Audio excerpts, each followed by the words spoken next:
All right, welcome to EJ's Pro Picking Show. This is broadcast number 18. We are doing our playoff preview. This is a big time show. I want to congratulate all the winners from this year, everybody that participated. I'm joined here today by my co-host Sean Harris, also our yearly contributor Derek Arnold, and my producer Lawrence Jones.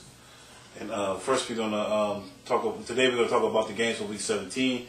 Even though were all pretty much crappy, but we'll get into it just a little bit. Then pretty much we'll do a playoff preview.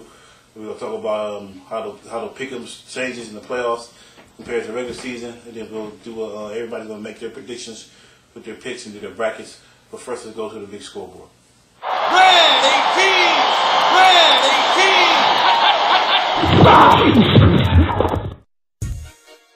18! Week 17 winners. Congratulations goes out to Nathan Stokes this week, who got his second round win of the year, going 13-3 with 166 points. And he also won the Independent Conference.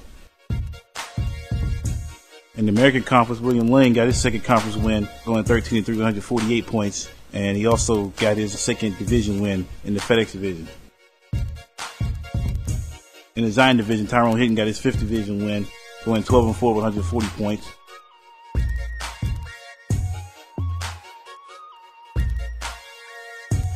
In the Cuyahoga division, Stuart Saylor went 12-4 with 142 points to get his first division win of the season. In the Summit division, Derek Arnold got his fourth division win, going 12-4 with 146 points.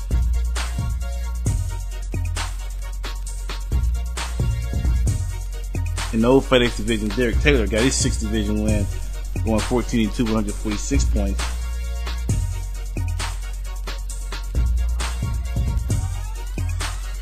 Now we're going to take a quick look at the power rankings after the postseason bonus awards. Starting out at number 10, Jason Kidd. His regular season final was 1873. After bonus, finished the season with 2,033 points. Tim Bushner is number 9. Regular season total 1908. Points after bonus 2,038. Number 8 is Ennis James. Finished in 1954 in the regular season, now at 2,044 points. And number 7, Byron Shavers. Finished regular season in 1907. His points now after bonus is 2,057. Rich Metz is the number 6 spot with 1,948 points. And now he has 2,058 points after bonus. Derek Taylor is the number 5 spot, finishing the regular season with 1,956 points. And he currently now has 2,066 points. Nathan Stokes finished the regular season with 1,929 points. He now has 2,079 points going into the playoffs. Finishing at number 3, Damon Thomas, 1,961 points. He was the winner of the Cuyahoga division. He now has 2,091 points going into the playoffs. And at number 2, Jamie Norris finished the regular season with 1,978 points. He was the Summit Division champ and the American Conference champ. And he now has 2,278 points. And finally, at number 1 spot is Tyrone Hitton. Finished the regular season at 2,016 points. He won the Zion division for the 4th time. The 2nd time he's won the regular season championship. And he now goes to the playoffs with 2,506 points.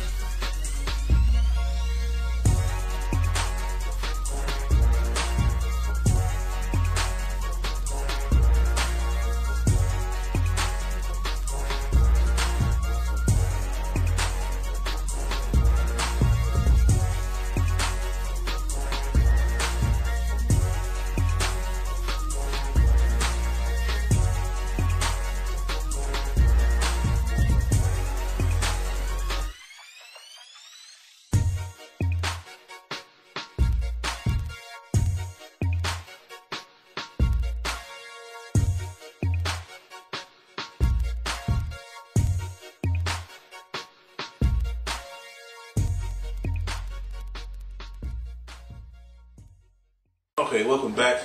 We'll give congratulations to Nathan Stokes, who won the round this week for Week 17. Nate had a good score of 13-3 with 166 points, his second round win of the year. That also gave Nate his third conference win. And with those extra bonuses, that's going to help Nate, as you see later on, as we do the end of the year bonuses. And we'll talk about that a little bit later on. Also this week, American Conference winner was William Lane. He went 13-3, also 148 points.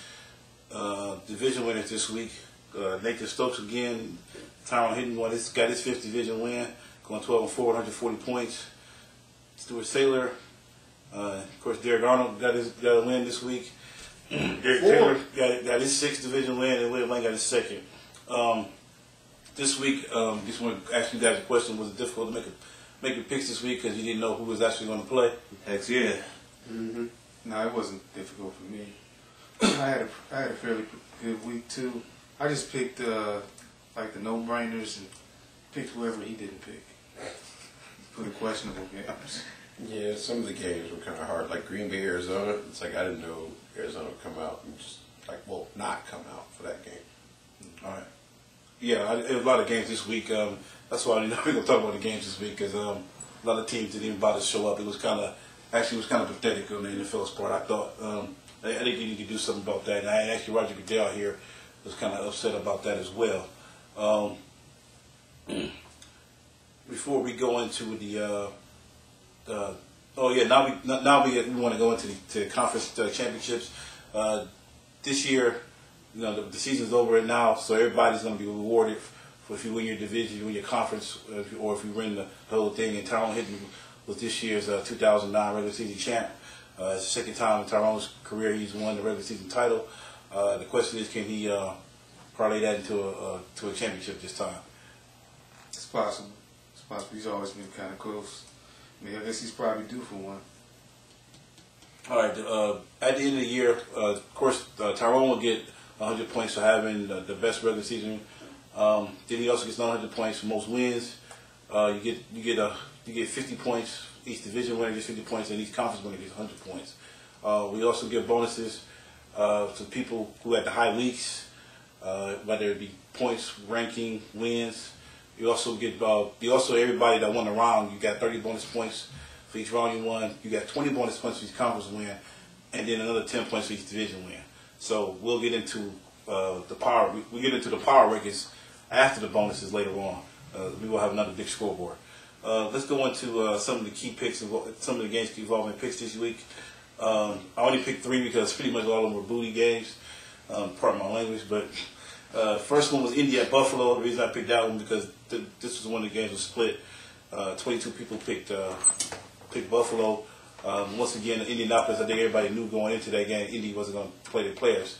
But my question, though, is for you guys, what I didn't understand about the Colts, they rested their guys not worried about going 16-0, but they played Reggie Wayne and Clark. They played them long enough so they made sure they had 100 catches. So my question, does that make sense to you guys at all? I don't understand that. Why wouldn't you go for 16-0, but you want to go for 100 receptions for your receivers? It doesn't make sense to me, but it had to have been a personal thing. You know what I'm saying? Something like they went to the coach and personally requested it. And of course, you would think the coach has the last word, but I think it's even more simple than that because no one gets an extra paycheck for going 16-0. That's New England Patriots. But there are guys in the league who get extra money for getting 100 catches. There are incentives in the contracts that may kick in, and that's one reason why people do play or don't play or want to play, other than just to play to win the game. All right, Philly at Dallas is the other key game. This one was split right down the middle. 21 people picked Dallas, 21 people picked Philly. Of course, the Cowboys pretty much beat up all over the Eagles that game. So there were no bonuses handed out on that one. New Orleans at Carolina was the other game that was down the middle. 24 people picked Carolina in this one, even though I think a lot of people thought the Saints were going to rest guys, and they pretty much did. Even though the way the Saints have been playing, I think Carolina may have beat them anyway because they had a serious problem stopping a run, and then Carolina's been one of the better running teams this year. 2,000-yard rushers? Yeah, 2,000-yard, yeah. All right, now we're going to take a quick break. When we come back, we'll talk a little bit about the Steelers and Browns. We'll talk about those 2 games. We're not going to get into the other games because, like I said earlier, all of them are pretty bad. So we'll take this break and then we'll come back.